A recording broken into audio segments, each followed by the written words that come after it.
So ndaseka ndalandira message inake message kundiseketsa kwambiri kundimvetsanso chisoni because it's like people really want to know the truth za imfa ya Chilima. Anthu akufuna kudziwa chilungamo. Ngakhale anthu aja kumapita ku parliament kuja kumakaopseza anthu amene aja ndi mantha. Chilungamo chikubwera amalawi ambiri adziwa chilungamo. Ndi zonse zimene takhala tikunenazi. Muzazindikirano kuti anthu ife timanena zinthu zimene munthu wina aliyense amene ali ndi nzeru, munthu wina aliyense amene amaganiza, amene anapita ku sukulu, even amene sanapite ku sukulu, akudziwa zokuti anthu awo anaphedwa. Kagulu ka anthu ma army general aja kubwera ku parliament kuja ndikuyamba kuopseza ma civilian kumene kuja ndi mantha amene aja. Kagulu ka ma army general aja kubwera ku parliament ndikumazona ngati anthu anzeru ndi mantha amene aja. Ndiye ndikuze na Amalawi ambiri ife tikubwera with the need to help our country rebuild.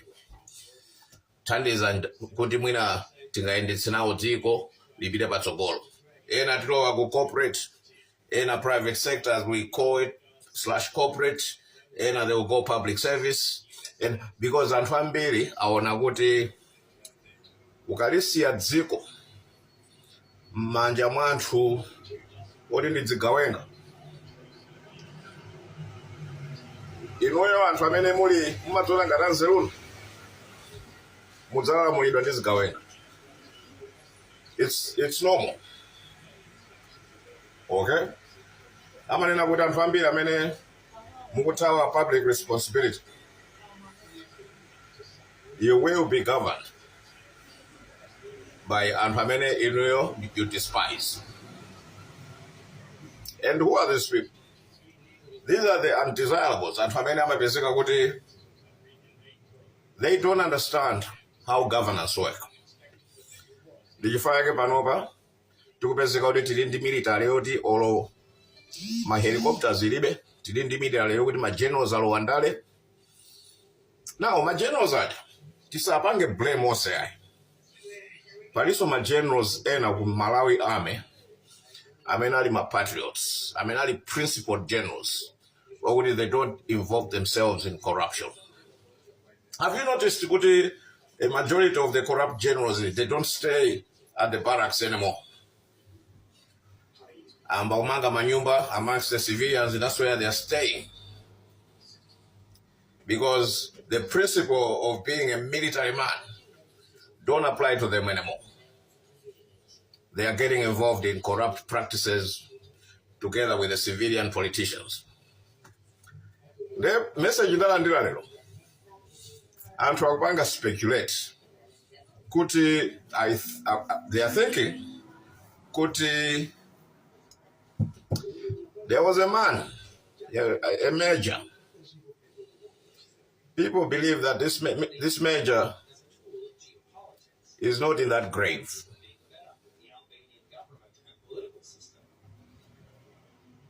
I think he went with his passport. A lot of people are saying kuti munthu amene is not there. They are thinking usogologo chimene chofunika kupangika ndikupanga exhume matupi anthu amene aja. Because we can only find the truth if we exhume their bodies.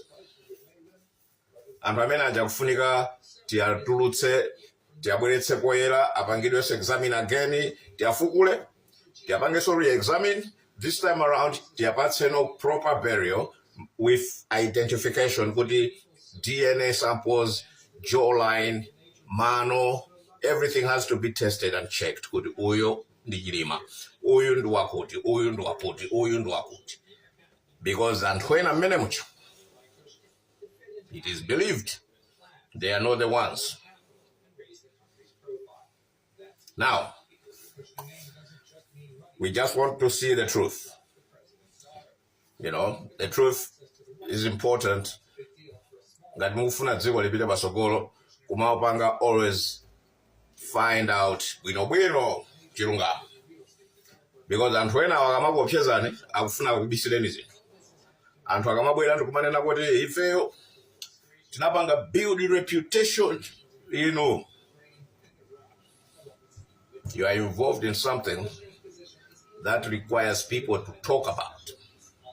And when people talk about it, it's because you did something. If your name is mentioned in something, it's because you were involved in something. There is no smoke without fire. Nobody put your name there because you are only there. You were involved somewhere, somehow. Why is your name mentioned? Why were you there? What happened for you to be mentioned? These things have to be exhumed. The truth has to be brought into the open. Let Malawians see for themselves. Kuti chilungamo jaenda. You know, many people don't understand that. The whole reason for the committee, Yashirima, is to find the truth. I'm forgetting the guy's name. People believe the wife made a very, a very serious, statement in parliament there at the committee. She said that the behavior of my husband was very suspicious. She was scared, worried, because he seemed unsteady.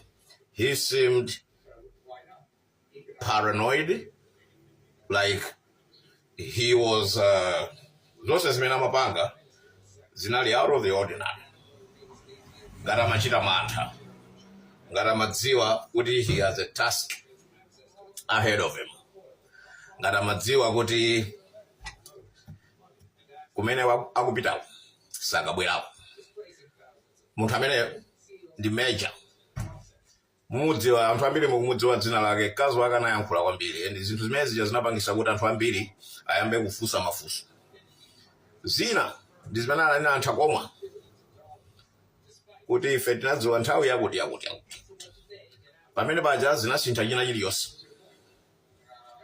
Ndeno panopa chatsala Amalawi ndikupeza njira yokuti zonse ziululike pamtendere.